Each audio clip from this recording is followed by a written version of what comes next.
Good evening, everybody. I'm Dr. Bookman and Dr. Armitage with Phil Maytubby from the Oklahoma City County Health Department are with you tonight for the Health Watch. We're missing two of our regulars. Dr. Sublett and Dr. Chansome couldn't be with us tonight, but we'll bring you some new information, hopefully clarify some old information, and make it interesting for everybody. Um, Thank you, John and Phil, for being on. We're going to start off. We've had quite a spike this last week, 27% increase in cases, most of them Delta, but all the news seems to center around Omicron. We now have Omicron in 18 states, but really only a few hundred cases total. Delta still seems to be 99+% of all the cases. Um, what is the county doing, Phil, about sequencing for Omicron, looking for it? And what are we doing about the big spike? Are we seeing it here in our hospitals and in Oklahoma County? Well, Larry, we are seeing we're seeing a case rate rise. We're seeing a rise in hospitalizations. So that was to be expected. We predicted that before the holidays because that's going to happen anyway, and it has. So as far as the sequencing question, all labs are supposed to submit 10% of their positive samples for sequencing, and those are going to the pandemic lab up in Stillwater. So we expect to see some results back pretty quick. The last ones we had back showed no Omicron, but I'll just tell you, I mean, it's inevitable. I mean, we will get some Omicron here. It's just a matter of what does that really mean, because there's a lot of variability here, and a lot of the studies are just really early on Omicron.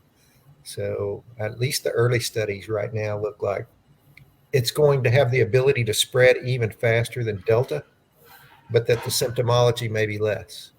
I mean, that follows a typical virology plan. I mean, viruses that's what they do.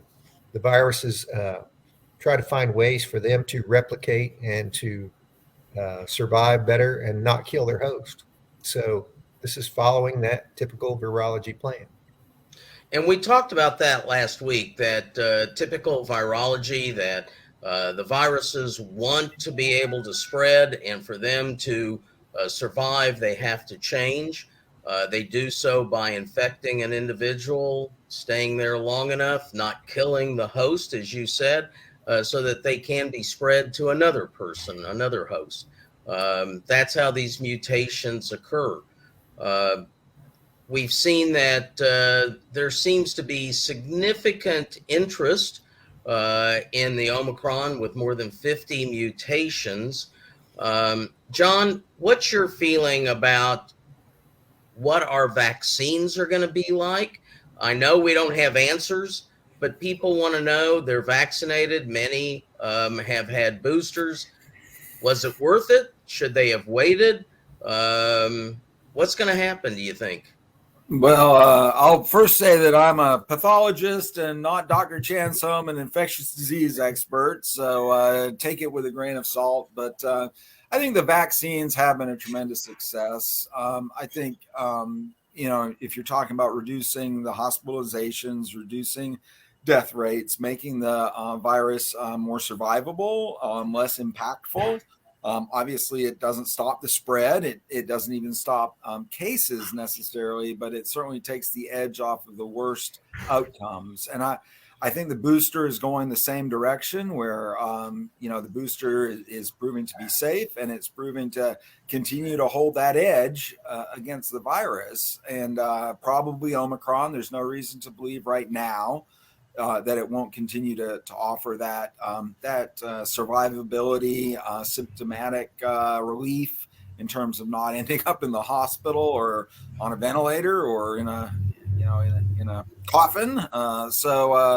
Again, I think it's still a success story. I was reading that boosters are getting a boost from Omicron, which I think is probably a silver lining to the latest variant getting popular in the press and getting a lot of attention. But the rates of boosters I saw was only at 20%. So clearly, this is a direction that I think we need to reinforce. Why wait on a booster is essentially, what are you waiting for at this point? I think we've opened up the eligibility for boosters a lot, and you could try and time it, I guess, based on your age or your perceived susceptibility. But the question is, why would you?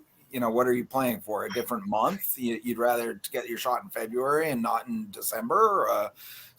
Again, I think we really need to lean into the boosters. That seems like the wisest, and obviously the original vaccinations, which again, we're getting a little bit muddled here because now we've got boosters and primary vaccinations, and did you get both shots or one shot? And we run the risk of just swirling into so many permutations. Get your primary first, that's the most important, and then move from there. But again, Phil's probably a lot more versed on strategies to inspire people and to motivate people, because we need a lot of diverse messages. I think one size fits some. We need many sizes fitting many. Sure. So I can address that a little bit. Right now, the biggest thing that we know is, or at least the initial findings are, that the boosters and being fully vaccinated really does help. So those studies should show even more pretty quick. We're still pretty early with Omicron. So, we need to look at the studies for the effects against the vaccine. We need to look at it for the effects against the antibody treatments for individuals. So there's a lot there that we're going to have to address. I think one of the issues that needs to be addressed, and we're going to answer a question that came up with this. Number one, I think it's real important that what we have seen from Omicron to this point, which is very early, but it does not appear that prior infection prevents you from getting infected with Omicron. And that's real important, because I hear people all the time say, oh, I had the infection, 7 months ago, a year ago, whatever. Why do I need the vaccine or boosters? Well, the facts are that studies show that even one shot, if you've had the infection, greatly increases your antibodies. And now with Omicron not responding to prior antibodies, prior infection, still being able to get infected again, it's absolutely essential that everybody gets vaccinated. We had a question, why does the vaccine lose its effectiveness? And I think that antibodies are there's two parts to immunity. And the one we talk most about is antibodies, and antibodies go up with infection and come down. And what we found is that they don't lose their total effectiveness, but they become less effective after about 6 months, 2 months with J&J. And that's why boosters are being recommended, to build those antibodies back up high enough to fight off the infection, especially during the winter when people have come inside. We're seeing an increase as it is. So it's very important that people understand you're not protected from natural immunity, and you need both the vaccine and the boosters at this point. Phil, do you have other points you could add to that? Well, just if one thing to keep in mind, I thought you hit it pretty well. Coronavirus, there's another very common coronavirus, and it's the common cold. So, and plus, I want you to keep in mind why we get flu shots every year. It's the same reasoning. You get a shot, it boosts your antibody levels for a certain amount of time, and then they start to wane. So not much to add to that discussion. So that's pretty generic. One of the interesting things I think for this variant, it's good to know that the vaccine manufacturers, they're obviously attuned to what their boosters need to do in the future.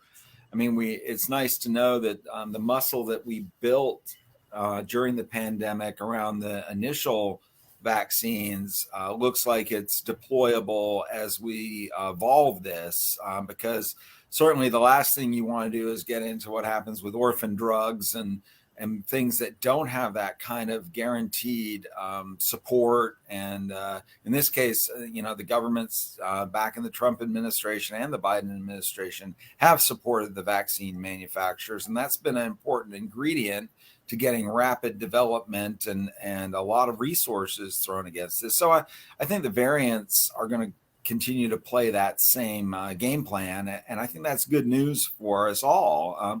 And presumably the same with the monoclonals and the even the antivirals. They're going to continue to be aggressively developed because we're throwing the resources. And some people might say, well, that's propping up big pharma. I don't think you're going to argue that when you're on the other end of a ventilator. I think the kind of resource that we're seeing is exactly what, we pay for with our pharmaceutical. It's a lot of money we spend on drugs, but we have a really powerful drug industry because of that. And in this pandemic, we're the leaders. I mean, nobody's talking about the Chinese vaccine anymore. Nobody's talking about competitors to what America was able to deliver. And that's going to continue through the boosters, I think. We'll probably be way ahead of the competition because we've got the muscle and we've got the willingness, kind of the determination when it comes to COVID. I kind of wish we had that same determination with heart disease and a lot of other problems, but certainly this has hit the right notes and everybody's paying attention. And I think that's going to continue to be a good story for us. And we've certainly come a long ways in the last year and a half, 2 years, especially scientifically with the production of the vaccines. And now Moderna has released information that it has begun studies, not only just development, but studies of three different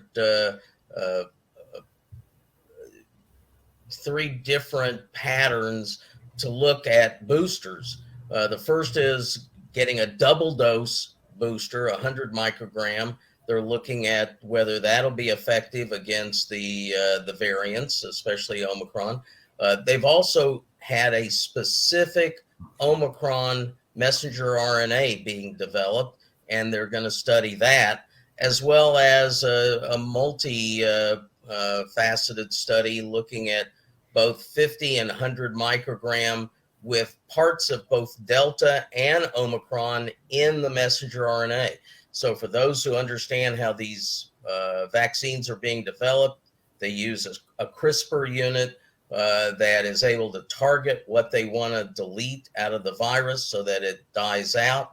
And they're taking parts of Delta, parts of Omicron, putting it into a new vaccine booster and studying that. So and they say they can produce millions of dosages in the next 3 months. So that's the advantage. That's where science has really come into this.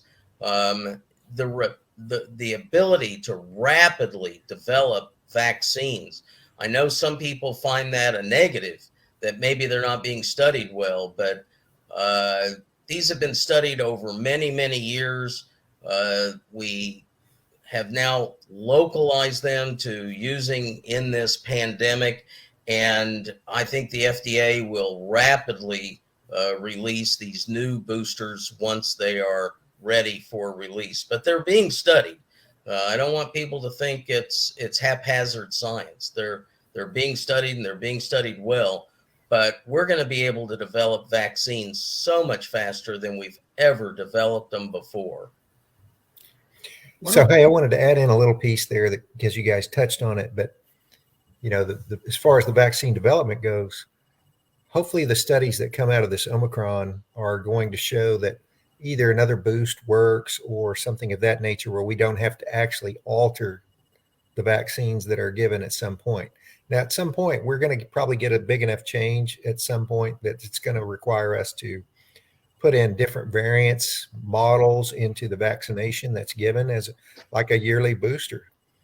I'm hoping that we can get enough people vaccinated where we don't have so much variant production.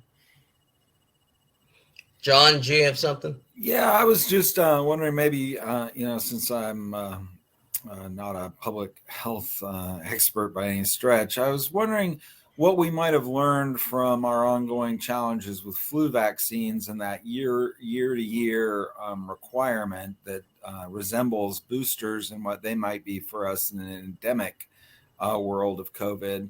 What have we learned from getting people to consistently plug into flu vaccines versus, maybe a more sporadic or worse yet, a non-engagement with flu vaccines? Because that seems like a little bit of a template that may inform us. And if there are any positive lessons, what were the tricks that we were able to pick up that got people consistently getting their flu vaccines? Any lessons there we might learn from? Sure. I mean, especially in years where the flu was specifically severe and we had a good match on the vaccine. So, that's where we sometimes have some difficulties. You know how they do vaccine production for flu? They look at what's circulating in the southern hemisphere, look and see if that's what they think is going to happen in the northern hemisphere. And then we do vaccine development based on that. Most of the time it's pretty accurate. Sometimes it's not. So when it's accurate, that actually makes it very easy for us to message to the public that, hey, this is an effective vaccine. You need to get it. So when it's a miss, it's a little bit, and when I say miss, you're always going to get some protection from the flu vaccine. It just may vary depending on the strains that are circulating that time, because that usually has 2 A's and 2 B's. So when we talk about that context with coronavirus vaccines, it may become something that's kind of similar, where we might look and say, well, for this year, we need a Gamma, we need a Delta, we need a Omicron in our booster, because that's very easy to do with the technology that we have now. So I think that's still sell success is what you're saying. If we can somehow pull together the numbers for Omicron or Delta or I guess Alpha, then maybe the public, again, we've been talking on this show a long time about how difficult it is to get a unified response from the public, and how even the numbers become contentious and how they're derived. So, if success is the best strategy for boosters, I would suggest we probably need to figure out what the definition of success is and how to peddle that with confidence to the public. Because right now, segments of the public, I think, are not, not willing to believe that the numbers are transparent or whatever. I think it can be addressed, but it's going to have to be a systematic approach to gaining the confidence in the way we describe boosters as being the path to healthiness. I think we all accept that vaccine plus boosters is the best approach we have. I'm not saying it's 100%, and by no means are we saying we're going to kill the virus out so that it doesn't exist. But for controlling the disease in our Oklahoma citizens and citizens around the world, vaccines and boosters are the key to it. But what is Oklahoma City County doing as far as the programs to try to get the boosters? Especially, I'd like to hear what we're doing in the young kids, because the percentages there are very bad and not going up rapidly. Okay. So, yeah, we have a pretty aggressive plan. We have since we started. We've got strike teams that go out each day, and we're working specifically with the schools to get that done. Plus, we've got a nice partner that is now operating in our drive-through, which is up and running, and it's Passport Health. And they are offering the 5 to 11 Pfizer vaccines for the 5 to 11 age group. And it's going really well. So as of right now, we've done about 7.8% of our population from 5 to 11 with 1 dose. We know, we've only had that vaccine for about 3 weeks now. So we know it's going to take a little while to get them there. But we are going to continue to push there. And you're going to see some boosted messaging coming out of Oklahoma City County Health Department here in the next 2 to 3 weeks. really trying to get people to decide to go get a vaccination. And, we've had to even kind of alter the way that we try to get people to listen to us, because it seems like if you if they think you're telling them, they're not going to listen to you. But if you ask them to go do it, they're a little more likely to maybe consider it or go get it done. Yeah, Oklahomans don't like the mandates, that's for sure. And actually, it's not just in Oklahoma; it's around the country. Mandates, that just the word has become a 4-letter word, and so I do think people doing the right thing, giving them the information, which this show tries to do, and let them make the right decision, which hopefully will be to get a booster, to get a vaccine, to get your kids vaccinated, whatever it is, go and do it. Do we have, just curious, do we have targets for boosters for the county, or do we have targets? I'm not sure what our latest numbers are for full vaccinations or primary single shot, but I didn't know if we were working towards some sort of sense of, I guess you always want a higher number till you get to 100%, but at some point you probably have to say this is pretty much at an asymptote, and we're not getting much higher than where we are. So I didn't know if we have those numbers now, or if other cities have done anything that we want to look at their approach to sort of setting the markers on success. Well, to be honest, a lot of other cities are looking at us because we're above the national average on our vaccination rate. And when you consider where we're at, that's a pretty good thing to do. So I'll just kind of give you some numbers right now. So in Oklahoma County, our total population with at least one dose is at 73.4%. So we're making some headway. We're not crashing the doors down, but it's a good steady increase that you can look at and measure every week or every 2 weeks. So for our total population that's totally vaccinated here, it's 59.2%. Now, when you look at our eligible population, which are the 12 and above, or the 5 to 11, hold on, I'm reading you some different data here. So our total population, 12 and above, is 87.1%. And I think that's one of the reasons you're seeing that we're not crashing our hospitalizations and our medical system like we did last year. That was just about out of hand. And I was wondering, how long the hospitals were going to be able to take that. So I think we're showing the effects of having a lot of vaccine in our population right now. Do we have actual targets? No, we don't right now. We're just really encouraging anyone that's eligible to get a booster to go get it done. I want to try to keep up with some of the questions that are coming in. So I'm trying to read them as you all are talking. I'm not ignoring what you're saying. But one of the questions says, if my child already had COVID, should he or she get the vaccine? Is there an increased risk of myocarditis if he or she has already had COVID? The initial studies did not show that the vaccine or booster or the boosters increase the myocarditis in young kids. I think that children, just like adults, need to be vaccinated and boosted when it's appropriate. I don't think there's anything different.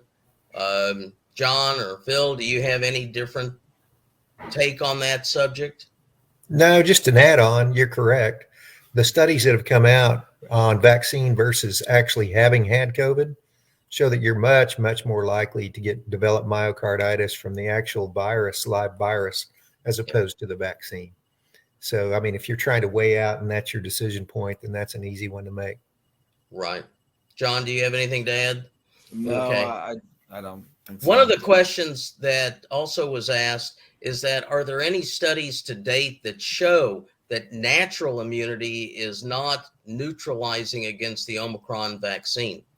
And the Omicron has not been around long enough. I mean, it's only been a week or two since we first, heard about it from the Southern Africa. And as it turns out, it looks like it may have started in Europe even before Southern Africa, but it hadn't been around long enough to have studies. What anecdotal reports are saying is that it appears natural immunity does not protect against Omicron and its 50 mutations. And so I think we have to just go with that those are anecdotal reports, not a scientific double-blinded study. When those come out, which may take months, and I'm sure they will come out, but that will be reported at that time. But right now, we're telling you, anecdotal reports say it does not, natural immunity does not protect you against Omicron. So I think that's important.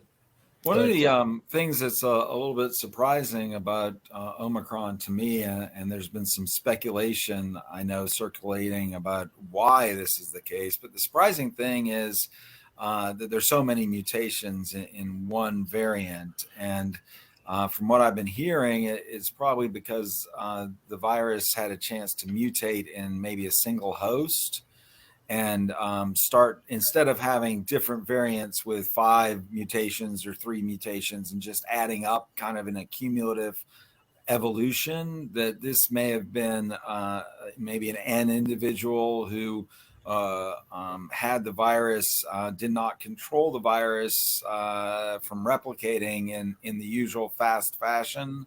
Maybe they were immunosuppressed. Maybe they had a hole in their immunity that they were just genetically not equipped to fight the virus the same way the average population is.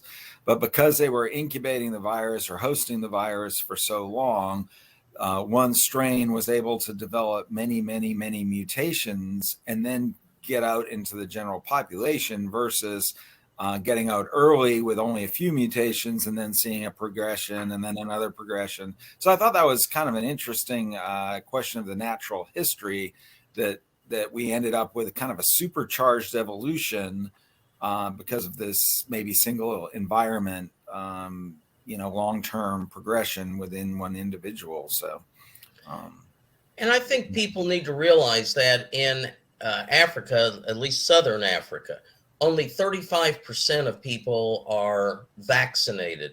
And much of that is not because the vaccine's not available to them. Much of it is from vaccine hesitancy in Southern Africa. They have over 16 million doses that are sitting on the shelves right now, and they say they may end up having to waste some of those dosages. So vaccine hesitancy is not just in the United States, not just in Oklahoma. It's, in other parts of the world as well, and Africa is one of those. And because of such a low vaccination rate, we expect variants to come from it. As we've said, people get infected, they hold those infections. That's how the virus is able to change itself to be able to spread more rapidly. And this is a world economy. We've shown that if it occurs in one country, it's going to end up in all countries. This is truly the weakest link theory. So we've got to get the world vaccinated better than we have. No question about that. One of the things that has really come out the last few weeks, we talked about it a little bit last week, are the new oral therapies. This may change the whole complexion, certainly the social and the psychological part of this disease, to know that there are pills that may help. Pfizer and Merck both have pills. Merck not as effective, only they say 30% now, but the Pfizer pill is 85% effective against hospitalization and death. So something very exciting. Pfizer says it should be out within the next 6 months. Merck got FDA support, and it was very close. 13-10 was the vote. That's not a overwhelming support for it, but it is moving on and hopefully will be available. What do you all think about the oral?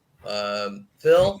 Well, I can tell you where I think it will be most greatly used, and that's in the areas where there's not the ability to get vaccination readily, like in Africa and places like that, where they really just don't have the level of protection that we have here, and it may, help a lot with death and severe disease.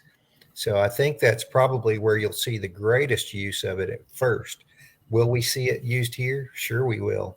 I mean, if it can potentially lessen somebody's, poor outcomes from the disease, I don't know why they wouldn't take it, or wouldn't be prescribed, by their physician to take it.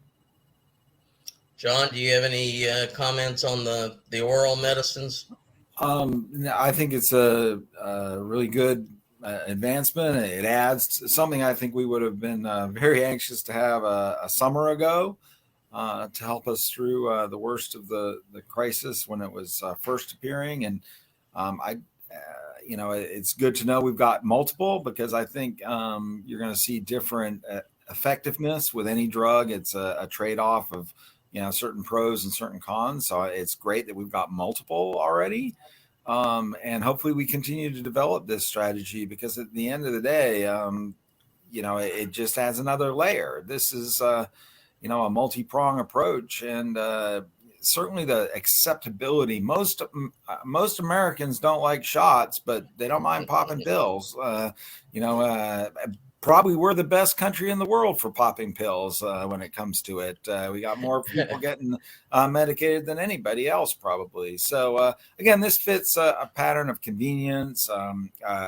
It hopefully gives some psychological relief to folks who are facing a new diagnosis, to know there's another step in the the mitigation. So I hope we're investigating more and more of these options, and the more money and research that goes into antivirals, who knows, this drug might just be a blockbuster for the next virus that comes along. Because if you'll remember, we tried to throw just about everything we had against COVID, and some of them, unfortunately, were anti-parasitic drugs that got a lot of popularity. But just increasing the range of approved medications gives us, for the next go round, just more tools. So, I don't want to paint doom and gloom here that we're going to be fighting another pandemic anytime soon, but hey, this is all research. It's all strength that's going into our ability to deal with the next pandemic.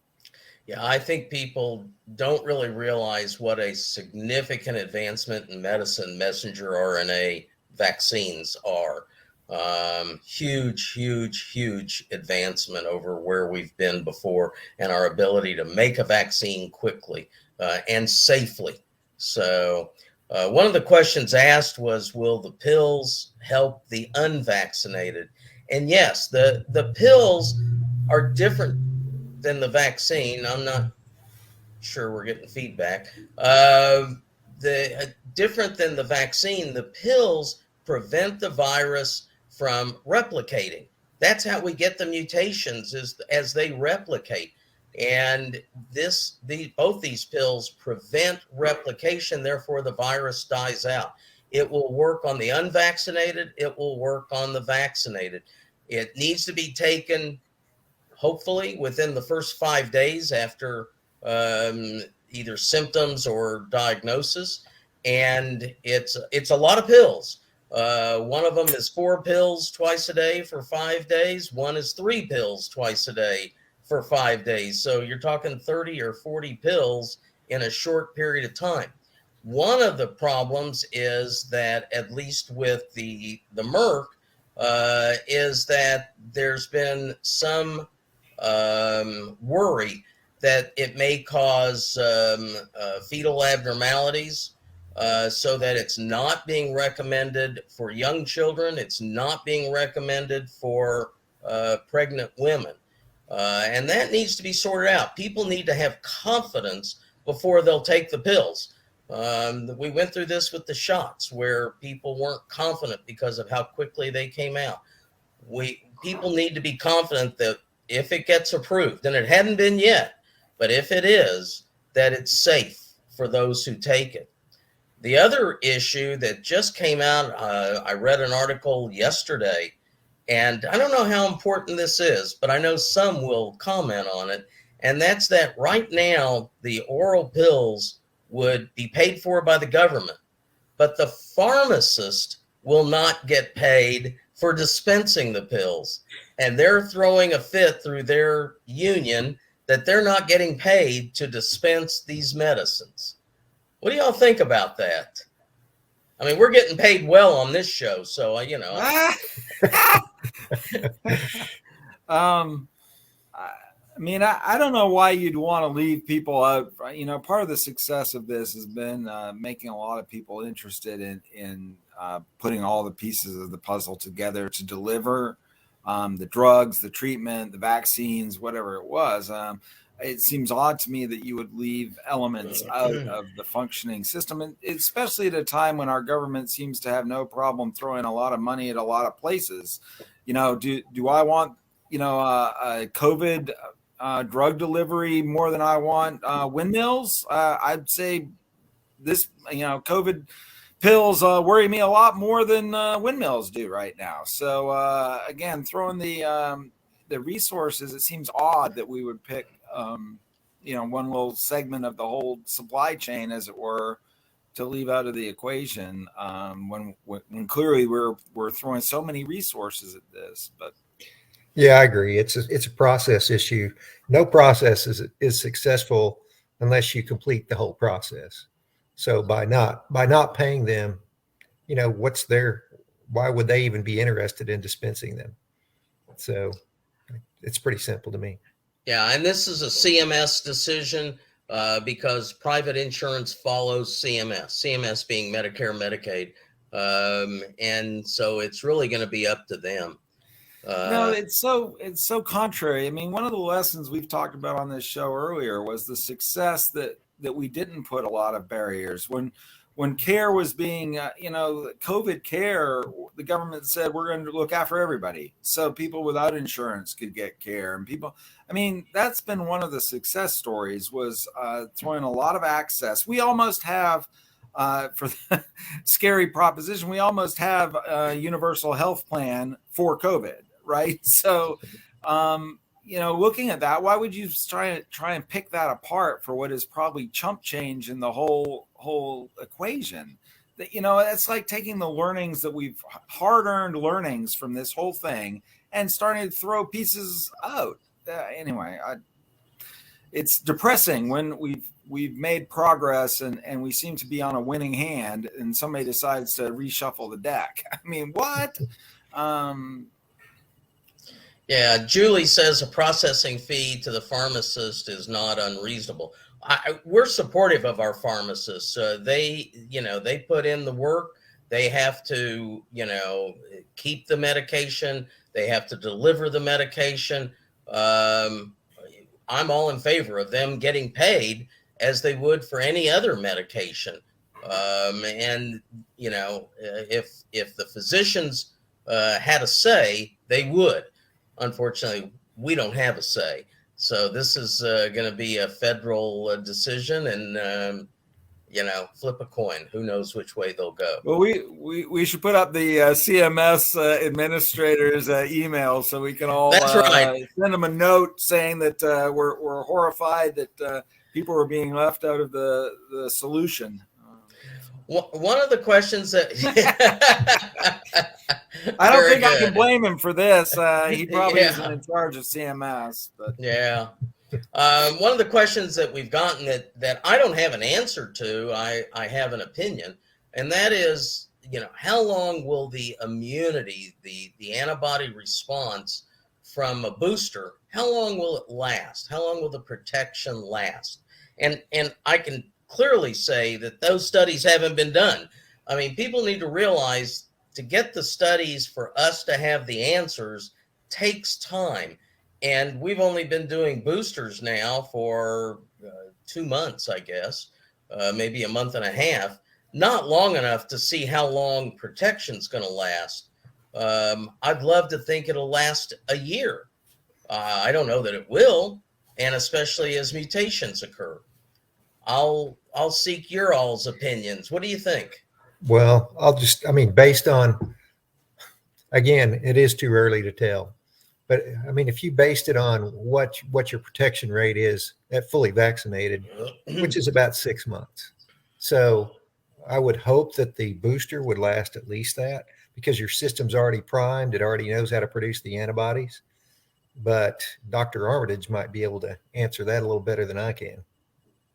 Yeah, the data's out. I think that, one of the things we owe it to the public to do the studies and make the data as transparent as we can. It may be different for different age groups. It's probably different for different risk groups, maybe. But again, I think the public's going to gain confidence if they see that, the answer has depth in terms of it. People have looked at it and tried to divide it into meaningful segments that the public can say, hey, it's not one size fits all.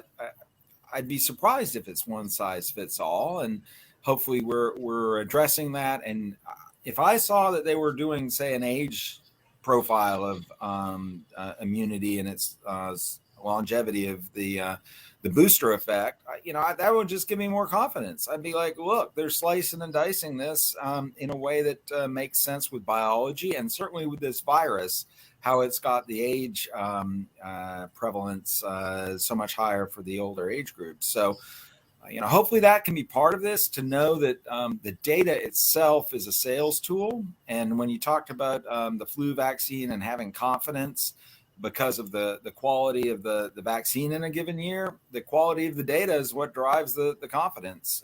And the boosters need to, hopefully we're collecting the data that'll allow us to present to the public answers. They want it on this show, right? The public is really sophisticated. They're asking all the right questions 2 months into booster land. So let's give them what they want. And better yet, let's tell them we're collecting the data beforehand so they can know that it's on its way and not sit back and guess. And into a vacuum comes all your conspiracy theories. So, fight the conspiracy theories, put out the good roadmap to where we're going with the data, where we're going with the answers and the analysis, hopefully that supports that. And I'm sorry, I'm going to retro here for a second. One of the other lessons I think this pandemic has taught us, not only have we learned a lot about mRNA and vaccines and maybe introduced some new antivirals, the other thing that I hope comes from this, that we learn some lessons, is a more rapid approach to youth and those under 18 for getting access to therapies. I think we've always tended to deal with them after the fact, just because of legal requirements of parental consent and the difficulties and question marks around the ethics of younger people being involved with clinical trials. Well, I hope this has been a wake-up call that we, at certain times in certain conditions, we want to fast track to be able to design studies and enroll participants earlier rather than later, because I think the delay is something that was somewhat self-imposed just by the traditions of clinical research in this country. And at some point, we need to have a fast track around that if it's decided it's something like a pandemic. Heaven help us if the next pandemic hits kids harder than it hits adults. Then we'll be completely reversed on our ability to activate the research system. So I agree with that. And I would add, the other thing that we've learned is how important communication is at the federal, at the state, at the county, at the city levels. As you said, and I absolutely agree, the audience, the people are far more sophisticated between social networking, the internet, CNN, and all the other 24-hour news shows. The amount of information that's put out is incredible, and people need to have answers quickly and accurately. Unfortunately, there was a lot of disinformation, a lot of misinformation, and that's sort of what started this show, was just trying to put out information that was, accurate, true, saying we don't know when we don't know, or there hadn't been enough time for the studies to be done. But I think in the future, we need to learn a valuable lesson that medicine has to communicate better from all aspects. And I think that's caused a lot of harm in our society and in our state. I heard tonight over 12,000 Oklahomans now have died from this disease. Unheard of, unheard of. And it should never happen again like this. Phil? Yeah, I do have a little piece of good information. Yes.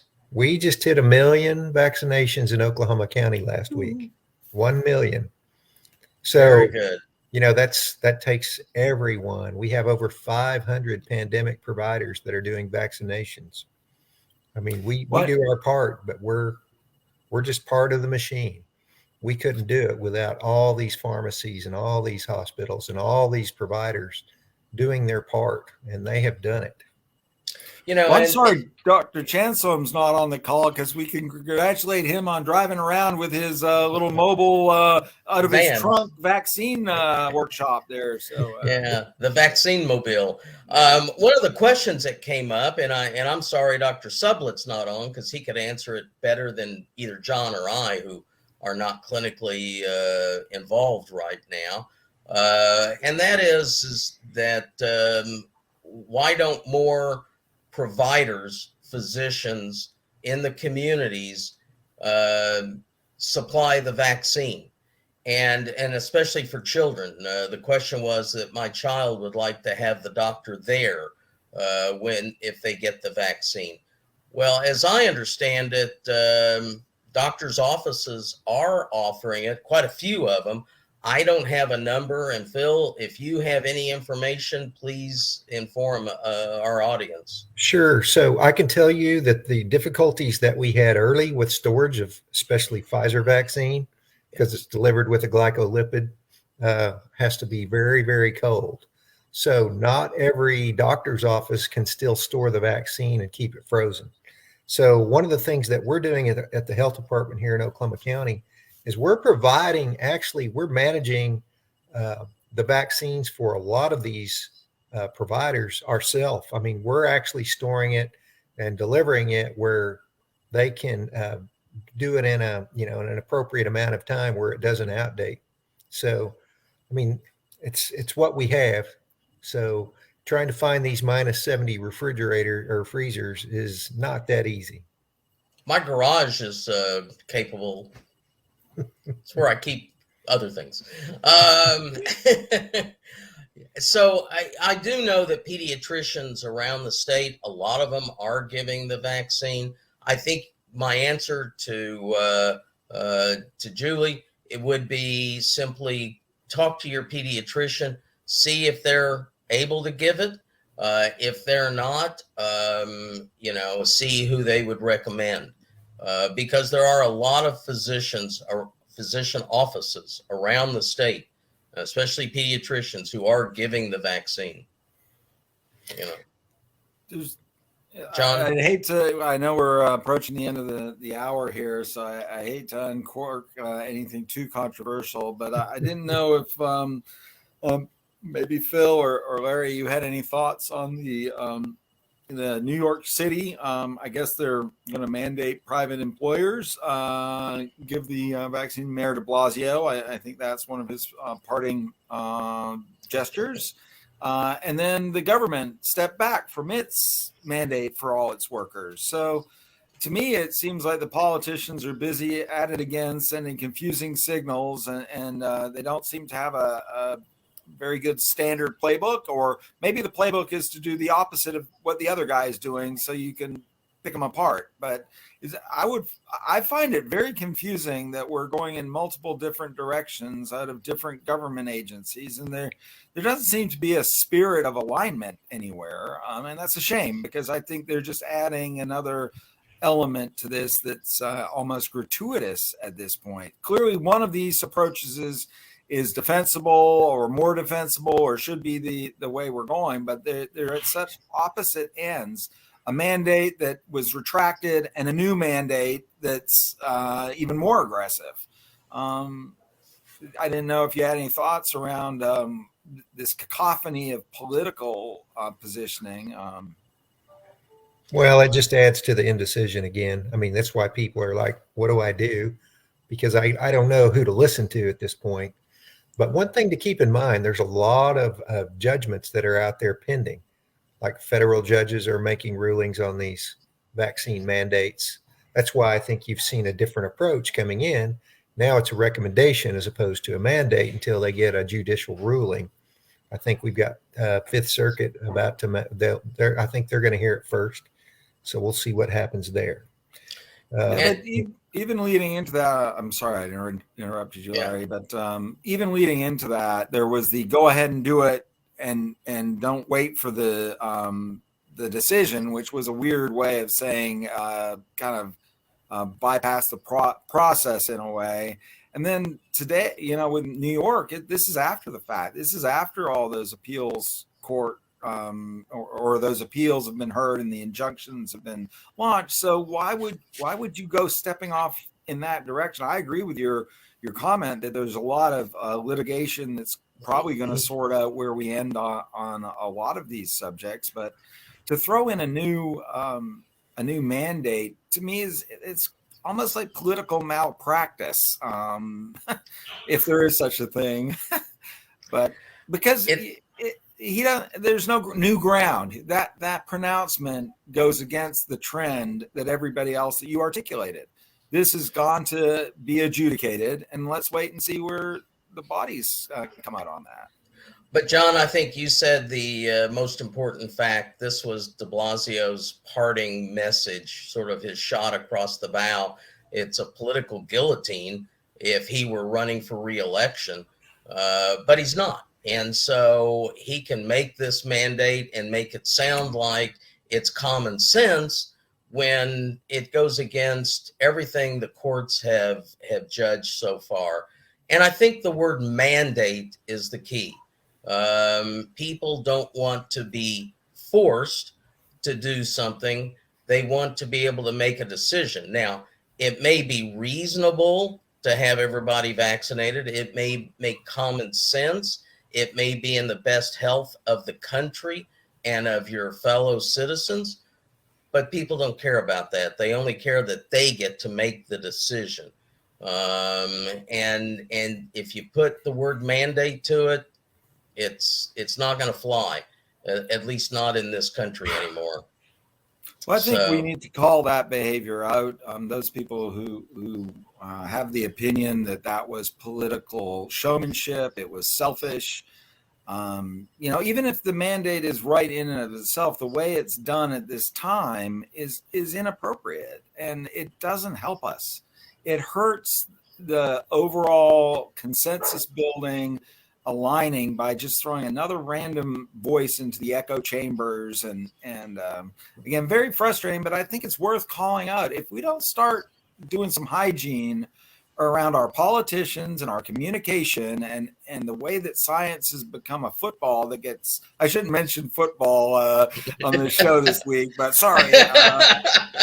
But at any rate, I think people who want to get to the best answer, the most unified, smartest voices need to call out the really bad behaviors. And I've certainly been unforgiving for a lot of what Fauci does, but this is on the same order of magnitude by my way of thinking. This is just inappropriate gamesmanship and personal aggrandizement that's going to hurt our overall community's ability to fight this pandemic. Yeah, I mean, where you're going is the politicization of science again. I mean, if we take this back 10 years, there would be no political person telling us who need to get vaccinated. It would have been CDC or FDA. Yeah. So we need to let the science get back in control. I agree, and Melissa said it best. She sent not a question, but a statement. It's all the political mess that are keeping people from getting vaccinated. And I do believe the politicization of this whole process has created much much of the problem that we're experiencing. Well, we've sort of come to the end of our hour. I don't think we're going to be able to answer all questions at this point. I will read the last one. It says, Mr. Maytubby, I think the Oklahoma County Health Department has done, and it should be a great job getting our county vaccinated. Thank you. Wish the entire state would follow suit.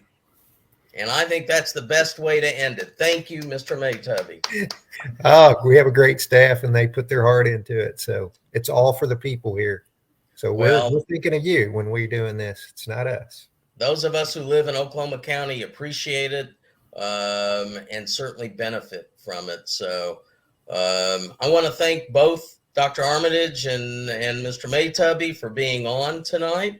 The hour went quickly. I thought we'd, quit early, but it's a little after 8 o'clock. And I thought the second half of the show was going to be on Coach Venables. Well, it was. Actually, I had that ready, but it didn't allow itself. So I'll end the show with Boomer Sooner. And Boo Baylor.